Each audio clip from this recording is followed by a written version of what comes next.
والسلام علیکہ یا سیدی یا رسول اللہ وعلا آلکہ واصحابکہ یا سیدی یا خاتم الانبیاء والصلاة والسلام علیکہ یا سیدی یا رحمت للعالمین وعلا آلکہ واصحابکہ یا سیدی یا خاتم النبیین۔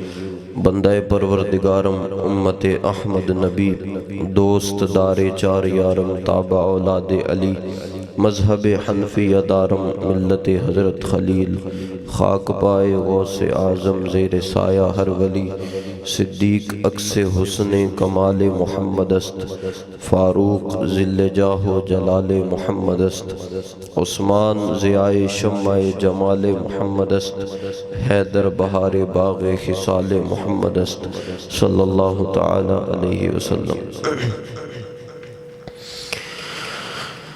لم جاتی نظیروں کا فی نظر مثلے، تو نہ شد پیدا جانا۔ لم جاتی نظیروں کا فی نظر مثلے، تو نہ شد پیدا جانا۔ جگ راج کو تاج تورے سر سو، ہے تجھ کو شہ دو سرا جانا۔ البحر علا والموج طغا،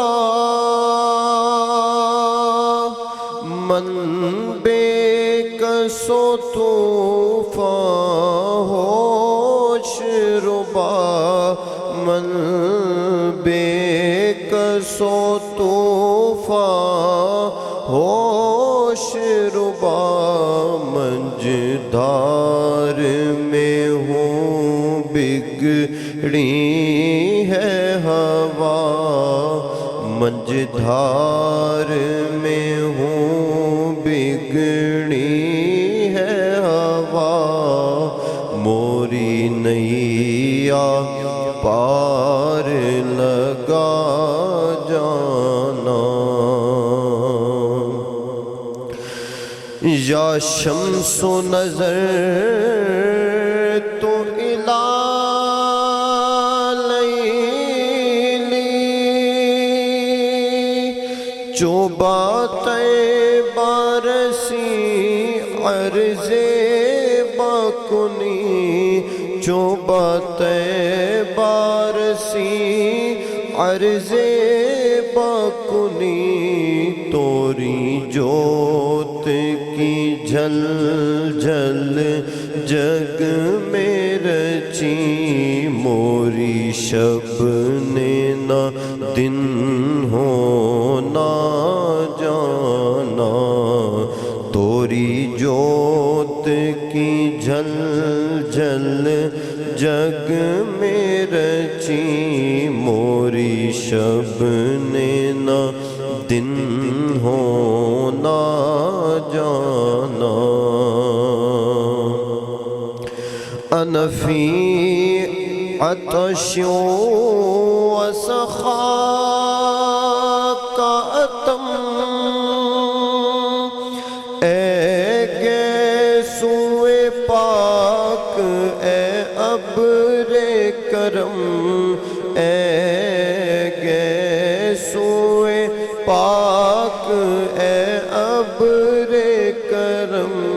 برسن ہارے رم جھم رم جھم، برسن ہارے رم جھم رم جھم۔ دو بوند ادھر بھی گرا جانا۔ یا قافلتی زیدی اجلک مورے بر حسرت ماں تشنا لبک، مورے بر حسرت ماں تشنا لبک، مورا جیارا لرجے درک درک، مورا جیارا لرجے درک درک، طیبہ سے ابھی نہ سنا جانا، الروح فداک فزد حرقا، یک شعلہ دیگر بر زن عشقا، یک شعلہ دیگر بر زن عشقا، مورا تن من دھن سب پھونک دیا، مورا تن من دھن سب پھونک دیا، یہ جان بھی پیارے جلا جانا، بس خامہ خام نوائے رضا، نہ یہ طرز میری نہ یہ رنگ میرا، نہ یہ طرز میری نہ یہ رنگ میرا، ارشاد احبا ناطق تھا، ارشاد احبا ناطق تھا، ناچار اس راہ پڑا جانا، لم جاتی نظیروں کا فی نظر مثل تو نہ شد پیدا جانا، جگ راج کو تاج تورے سر سو، ہے تجھ کو شہید و سرا جانا۔ اللہ رب العزت نے قرآن مقدس میں ارشاد فرمایا، فضل اللہ المجاہدین باموالہم وانفسہم علی القائدین الدرجہ، کہ اللہ رب العزت نے ہر مومن کو درجہ عطا فرمایا، لیکن ویسے اپنی زندگی گزارنے والا مسلمان اعمال صالحہ کرتا ہے، نماز پڑھتا ہے، حج کرتا ہے، روزے رکھتا ہے، دیگر اعمال صالحہ کرتا ہے، لیکن جہاد نہیں کرتا، اور ایک شخص وہ ہے جو اللہ رب العزت کی راہ میں جہاد کرتا ہے، تو رب نے فرمایا کہ ہم نے فضل اللہ المجاہدین، ہم نے مجاہدین کو فضیلت عطا فرمائی، باموالہم وانفسہم، جو اپنے مال کے ساتھ جہاد کرتے ہیں، اپنی جان کے ساتھ جہاد کرتے ہیں، علی القائدین درجہ، جو بیٹھنے والے ہیں، جو جہاد نہیں کرتے، ان کے مقابلے میں ایک درجہ بڑھ کر اللہ رب العزت نے فضیلت عطا فرمائی۔ اور اللہ رب العزت نے ایک اور مقام پر ارشاد فرمایا، انفروا خفافا وثقالا، کہ تم یہ نہ دیکھو کہ تمہارے پاس جنگی سامان ہے یا نہیں، اسلحہ ہے یا نہیں، رب نے فرمایا جب تمہارے اوپر جنگ فرض ہو گئی، جب تمہارے اوپر جنگ لازم ہو گئی، تو تم جنگ کے لیے نکلو، اپنے قدم بڑھاؤ، جنگ کی جانب روانہ ہو جاؤ۔ اور فرمایا کتب علیکم القتال، فرمایا تم پر قتال، لڑائی، جنگ یہ فرض کی گئی ہے، اور تم پر لازم ہے کہ تم جہاد کرو۔ اور اللہ رب العزت نے اپنے نبی کو ارشاد فرمایا، یا ایھا النبی جاہد الکفار والمنافقین واغلظ علیہم، فرمایا نبی آپ مشرکین کے ساتھ جہاد کریں، ان کے ساتھ لڑائی کریں، منافقین سے جہاد کریں، ان سے لڑائی کریں، واغلظ علیہم، اور ان پر سختی بھی کریں۔ فرمایا جہاد صرف میدان جنگ تک محدود نہیں رکھنا، فرمایا پہلے اور بعد کے معاملات میں ان کے ساتھ سخت رویہ بھی اختیار کرنا ہے، فرمایا ان پر سختی کریں گے تو یہ دبے رہیں گے، قابو میں رہیں گے، اور صرف مشرکین سے نہیں، فرمایا جو آپ کے اندر منافقین موجود ہیں، جو دین کو خراب کرنے کی، دین کے بگاڑ کی کوشش کرتے ہیں، سازشیں کرتے ہیں، اللہ رب العزت نے فرمایا ان کے خلاف بھی جنگ کریں، ان سے بھی لڑائی کریں، ان کے خلاف اپنے غلاموں کو لے کر نکلیں جو دین میں نقص لانا چاہتے ہیں، دین کو کمزور کرنا چاہتے ہیں۔ تو ہم پر اللہ رب العزت نے جہاد کو فرض کیا، جو اہل ایمان ہے، رب کا کلمہ پڑھنے والے، رب کی وحدانیت کا اعتراف کرنے والے، رب کے محبوب کو آخری نبی ماننے والے، اس امت پر رب نے جہاد کو فرض کیا ہے۔ اور اللہ رب العزت کے پیارے محبوب صلی اللہ تعالیٰ علیہ وسلم آپ خود جہاد کو بڑا پسند فرماتے تھے، اور خود حضور علیہ السلام تلوار لے کر میدان جنگ میں شریک ہوا کرتے تھے اپنے غلاموں کے ساتھ، اپنے صحابہ کے ساتھ۔ اور حضور علیہ السلام کے صحابہ سب سے بڑھ کر اگر کسی چیز سے محبت کرتے تھے تو وہ یہ جنگ ہی تھی۔ اللہ رب العزت کے پیارے محبوب جب واپس آئے نا غزوہ تبوک سے، تو حضور علیہ السلام نے اپنے غلاموں کو کہا کہ ہم من الجہاد الاصغر الی الجہاد الاکبر، اب ہم چھوٹے جہاد سے بڑے جہاد کی طرف آئے۔ تو صحابہ نے حضور علیہ السلام کی پیروی کی، چھوٹے جہاد کو بھی لڑا، پھر بڑے جہاد میں بھی حضور کے پیچھے رہے۔ تو آج 1400 سال کے بعد جو اس حدیث کی تشریح کرتے ہیں، وہ امت کو جہاد کے رستے سے بالکل ہٹا دیتے ہیں۔ وہ کہتے ہیں حضور علیہ السلام نے فرمایا کہ وہ تو چھوٹا جہاد تھا جو قربانیاں دے کر آئے ہو، لیکن یہ نمازیں پڑھنا، روزے رکھنا، حج کرنا، یہ بڑا جہاد ہے۔ اللہ کے نبی نے یہ تو نہیں فرمایا کہ نماز پڑھو یہ بڑا جہاد ہے، روزہ رکھو یہ بڑا جہاد ہے، حج کرو یہ بڑا جہاد ہے۔ اللہ کے نبی نے فرمایا تم جہاد کر کے آئے ہو، اب تمہارے اندر لرز چکے ہیں، خوف تمہارے اندر طاری ہوگا، شیطان تمہیں ورغلانے کی کوشش کرے گا کہ اب دوبارہ جہاد کی طرف نہیں جانا۔ فرمایا اب تم واپس آئے ہو، اب تمہارے لیے دوبارہ جہاد کی تیاری کرنا اس جہاد سے بڑا جہاد ہے۔ فرمایا یہ نمازیں پڑھنا یہ تو الگ اعمال ہے، روزے رکھنا یہ الگ اعمال ہے، بڑا جہاد جو ہے وہ دوبارہ جہاد کی تیاری کرنا ہے۔ فرمایا دوبارہ تم نے جہاد کی تیاری کرنی ہے اور پھر مشرکوں کے مقابلے میں کھڑے ہونا ہے، مشرکوں کے سامنے آنا ہے۔ اللہ کے نبی صلی اللہ تعالیٰ علیہ وسلم اپنی امت کو اور اہل بیت کا طریقہ یہ تھا، فرماتے ہیں کہ ہمارے گھر میں تو رسول اللہ کی شریعت میں سے جہاد ایک ایسا پہلو تھا کہ جس کی تربیت قرآن کی طرح دی جاتی تھی، قرآن جیسے پڑھا جا رہا ہے۔ آج دین کو کمزور کرنے کی، دین کو کھوکھلا کرنے کی سازشیں کفار بھی کرتے ہیں، ہمارے اندر والے بھی کرتے ہیں، اور وہ سازشیں کامیاب اس وجہ سے ہو جاتی ہیں کہ ہمارے اندر وہ جہاد کی روش مر چکی ہے، جہاد کا جذبہ مر چکا ہے، جہاد والی جو رگیں ہیں وہ ہماری دب چکی ہیں۔ جب تک وہ رگیں ہماری نہیں ابھرتی اس وقت تک ہم مغلوب رہیں گے، اس وقت تک ہمیں سہارا دینے والا کوئی نہیں۔ ہمیں ایک چیز ہے جو سہارا دے سکتی ہے اور وہ اللہ کی راہ میں جہاد ہے۔ فرمایا تم جہاد کیوں نہیں کرتے؟ تمہیں کیا ہو گیا؟ تم اللہ کی راہ میں جہاد کیوں نہیں کرتے؟ رب نے قرآن میں فرمایا وَمَا لَكُمْ أَلَّا تُقَاتِلُوا فِي سَبِيلِ اللَّهِ، فرمایا تمہیں ہوا کیا ہے کہ تم اللہ کی راہ میں جہاد کو چھوڑ بیٹھے ہو اور مرزائیت کی، قادیانیت کی سازش پر لگ کر پوری امت ہی جہاد سے بیگانہ ہوگی۔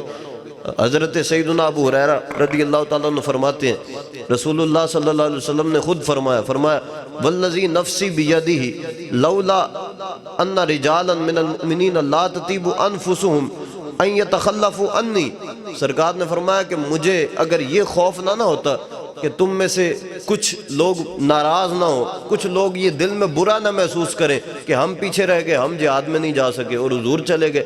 فرمایا وَلَا أَجِدُ مَا أَحْمِلُهُمْ عَلَيْهِ مَا تَخَلَّفْتُ عَنْ سَرِيَّةٍ تَغْزُو فِي سَبِيلِ اللَّهِ، فرمایا اگر میرے پاس اتنی سواریاں ہوتی کہ میں تم سب کو سوار کر کے اپنے ساتھ جہاد میں لے جا سکتا اور میں خود آگے چلا جاتا، تم پیچھے رہ جاتے، تو تم یہ دل میں خیال نہ کرتے کہ اللہ کے نبی ہمیں پیچھے چھوڑ گئے۔ سرکار نے فرمایا اگر یہ مجھے خدشہ نہ ہوتا، میرے پاس سواریاں بھی وافر ہوتی، تو پھر میں اللہ کی راہ میں ہونے والے کسی جہاد سے پیچھے نہ رہتا۔ سرکار نے فرمایا میں خود اگلی صف میں رہتا، اور والذی نفسی بیدی لوددت ان اقتل فی سبیل اللہ ثم احیا ثم اقتل ثم احیا ثم اقتل ثم احیا ثم اقتل۔ حضور نے فرمایا میں تو یہ خواہش رکھتا ہوں، میری یہ حسرت اور دلی تمنا ہے کہ مجھے اللہ کی راہ میں شہید کیا جائے، پھر مجھے زندہ کیا جائے، پھر مجھے شہید کیا جائے، پھر مجھے زندہ کیا جائے، پھر مجھے شہید کیا جائے، میں بار بار اللہ کی راہ میں شہید ہوتا رہوں۔ حضور اپنی تمنا کا اظہار کر رہے ہیں کہ میری تمنا یہ ہے کہ میں رب کی راہ میں بار بار شہید ہوں، مجھے رب بار بار زندہ کرے، بار بار شہید ہوں، بار بار رب مجھے زندہ کرے۔ پوری دنیا میں اللہ رب العزت کے قرآن کو عزت دینے والا کوئی نہیں۔ رب نے جو ہمیں صحیفہ، اس کی ہم خود قدر نہیں کرتے، خود ہم بے قدری کرتے ہیں۔ رب کا ایک واحد کلام ہم تک پہنچا، پوری دنیا میں جتنی ہمارے پاس چیزیں ہیں نا، ساری حادث ہیں، سب چیزیں حادث ہیں۔ بعد میں رب نے وہ تخلیق فرمائی، بعد میں ان کی خلقت ہوئی، لیکن واحد ایک قرآن ہمارے پاس ہے، ایک ایسی چیز ہے جو قدیم ہے، رب کی صفت ہے جو مخلوق نہیں ہے۔ رب کی صفت ہمارے پاس موجود ہے اور ہم اتنے بے قدرے ہیں۔ رب کے پوری دنیا میں کوئی گرنتھ کو جلانے والا نہیں ہے، گرنتھ کو پھاڑنے والا نہیں ہے۔ پوری دنیا میں بائبل کو کوئی نہیں چھیڑے گا، پوری دنیا میں زبور کو کوئی نہیں چھیڑے گا، تورات کو کوئی نہیں چھیڑے گا۔ پوری دنیا میں کسی اور مذہب کی کسی کتاب کو کوئی بندہ چھیڑے گا نہیں۔ ایک واحد قرآن ہے جسے لوگ جلائیں گے بھی، جسے لوگ لیٹرینوں میں پھینکیں گے، جس کی لوگ توہین بھی کریں گے، پھاڑیں گے بھی۔ 400 قرآن کے نسخے افریقہ میں جلائے گئے، بلگرام بیس پر سینکڑوں قرآن جلائے گئے۔ قرآن مقدس کی دن بدن توہینیں بڑھتی گئی اور اب بھی ہو رہی ہیں۔ یہ کچھ دن پہلے سویڈن میں اللہ رب العزت کے کلام کو جلایا گیا، جگہ جگہ قرآن مقدس کی توہین کی جاتی ہے۔ مسلمان صرف مذمت تک رہتے ہیں، ہم نے مذمت کر دی ہے، بس بات ختم ہو گئی۔ مسلمان صرف احتجاج تک رہتے ہیں، ہم نے احتجاج، اور بیچارے کریں بھی کیا جب حاکم ہی بے غیرت ہے۔ حاکم کچھ خود نہیں کرتے۔ جب حاکمیت اللہ رب العزت نے عطا فرمائی، اسی لیے عطا فرمائی کہ تم مسلمانوں کے حاکم ہو، بلاد اسلامیہ پر تمہاری حکومت ہے، مسلمانوں کی حکومت تم کر رہے ہو، تو تم نے اسلام کا تحفظ کرنا ہے، دین کی بنیادوں کو سنبھالنا ہے، دین کا خیال رکھنا ہے۔ جب وہ خود دین کا خیال نہیں کر رہے تو مسلمان تو اتنا ہی کر سکتا ہے کہ ان کی غیرت کو للکارے، انہیں جناب جگانے کی کوشش کرے، انہیں بیدار کرنے کی کوشش کرے، ورنہ اس سے بڑھ کر مسلمان کیا کر سکتا ہے جب حاکم ہی بے غیرت ہو کر بیٹھ گئے۔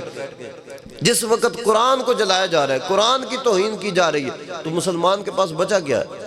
اللہ کے نبی کی توہین کی جا رہی ہے، اللہ کے نبی کے خاکے بنائے جا رہے ہیں۔ رب فرما رہے تم پر ہم نے جہاد کو فرض کر دیا۔ عام کیفیت میں فتوحات کرنا، دین کے غلبے کو بڑھانا، یہ رب نے ہمارے اوپر فرض کیا۔ جس وقت ہمارے نبی کی توہین ہو اس وقت ہمارے اوپر جہاد فرض نہیں، جس وقت ہمارے قرآن کی توہین ہو اس وقت ہمارے جناب غیرت ہی نہ جاگے۔ ہمارے پلے کچھ بھی نہیں ہے، کچھ بھی نہیں ہے، نہ اعمال ہے نہ اور کوئی چیز ہے۔ ایک اگر کوئی چیز ہمیں بچا سکتی ہے نا، وہ دین سے وفا ہے جو بچا سکتی ہے۔ اگر ہم نے وہ بھی نہیں کرنی تو پھر ہم نے کرنا کیا اس دنیا میں؟ اللہ کے نبی صلی اللہ تعالیٰ علیہ وسلم حضرت سیدنا عقبہ بن عامر رضی اللہ تعالیٰ عنہ فرماتے ہیں حضور علیہ السلام ممبر پر تھے، وَهُوَ عَلَى الْمِمْبَرِ يَقُولُ، حضور نے ممبر پر تشریف فرما ہو کر فرمایا، الا ان القوۃ الرمی، الا ان القوۃ الرمی، الا ان القوۃ الرمی۔ حضور نے یہ نہیں فرمایا کہ نماز پڑھو اس میں بڑی طاقت ہے، روزہ رکھو اس میں بڑی طاقت ہے۔ ممبر پر، مسجد نبوی کے ممبر پر بیٹھ کر حضور فرما رہے تیر میں رب نے طاقت رکھی ہے، تیر میں رب نے طاقت رکھی ہے، تیر میں رب نے طاقت رکھی ہے۔ اور صحابہ فرماتے ہیں کہ جب بدر کے موقع پر ہم گئے ہیں نا حضور علیہ السلام کے ساتھ، تو حضور نے ہمیں جنگ سے پہلے ترغیب دی۔ حضور نے فرمایا کہ کفار جب تمہارے اوپر حملہ آور ہونا تو ان پر تیر چلاتے رہنا، اور اس وقت تک تیر چلانا، تلواریں نہ نکالنا جب تک وہ تمہارے بالکل قریب نہ آ جائیں، جب تک تمہارے اوپر غالب نہ ہو جائیں تب تک تم نے اپنی تلواریں نہیں کھینچنی، تیر چلاتے رہنا۔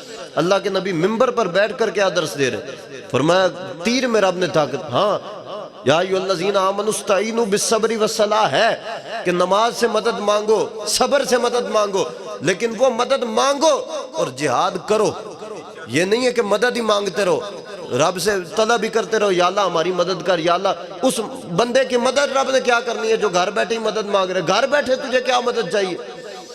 گھر بیٹھے تجھے کیا ایسی کون سی ایسے تیرا کام پھنسا ہے جو تجھے رب کی مدد چاہیے؟ مدد تو چاہیے میدان جنگ میں رب کی۔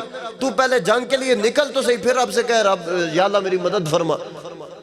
ہماری زبانیں وہیں اٹکی ہوئی ہیں کہ جناب جنگ کی بات کرنا تو دشمنی ہے، جنگ کی بات کرنے سے فساد پھیلتا ہے، جنگ کی بات کرنے سے کوئی جناب کام خراب ہو جاتا ہے، جنگ کی بات کرنے سے ہی تو سب کچھ ٹھیک ہوتا ہے۔ آج ہم نے جنگ کو چھوڑا ہے اور مسلمانوں کو ہزاروں کی تعداد میں کاٹا جاتا ہے، ٹکڑے کیے جاتے ہیں۔ کیا ہم کیا کر پا رہے ہیں؟ کچھ بھی نہیں کر پا رہے۔ ہم نے جہاد کو چھوڑا ہے۔ اللہ کے نبی صلی اللہ تعالیٰ علیہ وسلم نے جو جہاد کا انکار کرے نا اس کے متعلق فرمایا، حضرت انس بن مالک فرماتے ہیں حضور علیہ السلام نے فرمایا لا یزال الجہاد حلوا خضرا ما امطرت السماء وانبتت الارض۔ حضور علیہ السلام نے فرمایا کہ جہاد اس وقت تک ہوتا رہے گا جب تک رب آسمان سے پانی برساتا رہے گا، بارشیں ہوتی رہیں گی اور زمین سبزہ اگاتی رہے گی۔ حضور نے فرمایا اس وقت تک جہاد ہوگا، یعنی قیامت تک جہاد ہوگا۔ اللہ کے نبی نے یہ نہیں فرمایا کہ اب تم ٹینشن نہ لو، جب دین کوئی ملک سنبھال کر بیٹھ جائے پھر جہاد چھوڑ دو۔ فرمایا نہ، جہاد اس وقت تک کرنا ہے تم نے جب تک بارش ہو رہی ہے، جب تک زمین سے سبزہ اگ رہا ہے۔ اور فرمایا وَسَا يُنْشَأُ نِشْوٌ مِّن قِبَلِ الْمَشْرِقِ يَقُولُونَ لَا جِهَادَ وَلَا رِبَاطَ۔ فرمایا کہ مشرق سے ایک گروہ اٹھے گا اور وہ کہیں گے جناب نہ کوئی جہاد ہے، نہ کوئی جہادی معاملات ہیں، نہ کوئی جہادی روابط ہیں۔ وہ جب یہ قول کریں گے نا، حضور علیہ السلام نے فرمایا اولئک ہم وقود النار، وہ لوگ جہنم کا ایندھن بنیں گے جو جہاد کا انکار کریں گے۔ فرمایا وَرِبَاطُ یوم فی سبیل اللہ خیر من اتق الف رقبۃ ومن صدقۃ اہل الارض جميعا۔ حضور نے فرمایا اگر پوری انسانیت مل کر بھی صدقہ کر دے نا، سارے انسان مل جائیں اور صدقہ کرنا شروع کر دیں، اور جناب 1000 غلام کوئی بندہ آزاد کر دے، ہر بندہ 1000 غلام آزاد کرنا شروع کر دے اور پورے اہل ارض صدقہ کرنا شروع کر دے، حضور نے فرمایا اس کے مقابلے میں بندے کا ایک دن رب کی راہ میں جہاد کرنا بہتر ہے۔ تو رب کی راہ میں جہاد کر، کفار کے سامنے ڈٹ کر کھڑا ہو، جس کی جناب ٹانگیں کانپ رہی ہوں، اس کا مسلمان کہلوانے کا حق ہی نہیں ہے۔ وہ کہے کہ میں مسلمان ہوں۔ مسلمان غیرت کا نام ہے، غیرت مندی کا۔ اقبال نے کہا نا بازو تیرا توحید کی قوت سے قوی ہے، اور یہ ملکوں کے جھگڑے میں اقبال نے نہیں ڈالا۔ اقبال نے یہ نہیں کہا کہ کھڑے ہو کر قومی ترانے پڑھو تمہارا کام بن جائے گا، نیشنل اینتھم بڑھاتے رہو، روز نیا ترانہ لکھتے رہو تو کام چلتا رہے گا۔ نہ، اقبال نے کہا اسلام تیرا دیس ہے اور تو مصطفی ہے، پاکستان بعد میں ہے، پہلے اسلام ہے۔ اگر اسلام نہیں ہے تو پھر کون سا پاکستان ہے؟ بازو تیرا توحید کی قوت سے قوی ہے۔ اگر تیرے پاس نہیں ہے اسلحہ، نہیں ہے تلوار، نہیں ہے بندوق، تو رب کہتا ہے انفروا خفافا وثقالا۔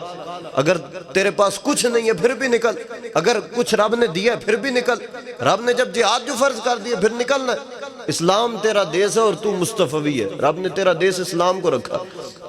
اور اس دور میں اور ہے، جام اور ہے، جم اور، ساکی نے بنا کی روش لطف و ستم اور، مسلم نے بھی تعمیر کیا اپنا حرم اور، تہذیب کے آذر نے ترشوائے صنم اور اگلی بات اقبال نے کہا ان تازہ خداؤں میں بڑا سب سے وطن ہے۔ اقبال کہتا ہے جو لوگوں نے بت بنا رکھے ہیں نا، ان میں سب سے بڑا بت اس وقت وطن بن چکا ہے۔ ہر بندہ جو اٹھتا ہے وہ وطن کی بات کرتا ہے، کوئی مذہب کی بات ہی نہیں کرتا، نہ کوئی بات سننا چاہتا ہے۔ ان تازہ خداؤں میں بڑا سب سے وطن ہے، جو اس کا پیراہن ہے وہ مذہب کا کفن ہے۔ اقبال کہتے ہیں جس نے وطن کی راٹ لگا لی وہ تو مذہب کے لیے موت بن گیا، اس نے مذہب کو دبا کے رکھ دیا۔ اس لیے سب سے پہلے ہمارے لیے دین اسلام ہے۔ ہم نے ملک پاکستان کے یا افغانستان کے یا جناب سیریا کے امن کو دیکھ کے دین کی بات نہیں کرنی، ہم نے دین کے تحفظ کو دیکھ کر جہاد کی بات کرنی ہے۔ ہم نے دین کے تحفظ کے لیے رب کے دین کو غلبے میں لانے کی بات کرنی ہے۔ جب تک یہ غنڈہ گردی ہوتی رہے گی نا، جہاد سے انکار ہوتا رہے گا، تماش بینیاں ہوتی رہیں گی، قرآن کی توہین ہوتی رہے گی، رسول اللہ کی عزت آبرو پر حملے ہوتے رہیں گے، دین کی حمیت پر حملے ہوتے رہیں گے، اور ہم اسی طرح سن من ہو کر بیٹھے رہیں گے۔ اس ماحول کو ختم کرنے کے لیے ہمیں جہاد کی ضرورت ہے، ہمیں اللہ رب العزت کی راہ میں جہاد کی ضرورت ہے۔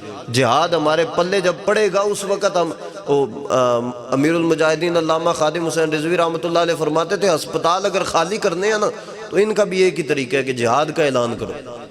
خدا کی قسم جو بوڑھے لوگ مریض ہسپتالوں میں سال سے پڑے ہیں، وہ جناب ان میں سے کئی خوش ہو کر اٹھ پڑیں گے کہ ہمیں جناب اللہ کی راہ میں شہید ہونے کا، ویسے ادھر پڑے پتہ نہیں کس موت سے مرنا ہے، تو اللہ کی راہ میں جہاد کے لیے نکلے، رب شہادت کی موت تو عطا فرمائے گا۔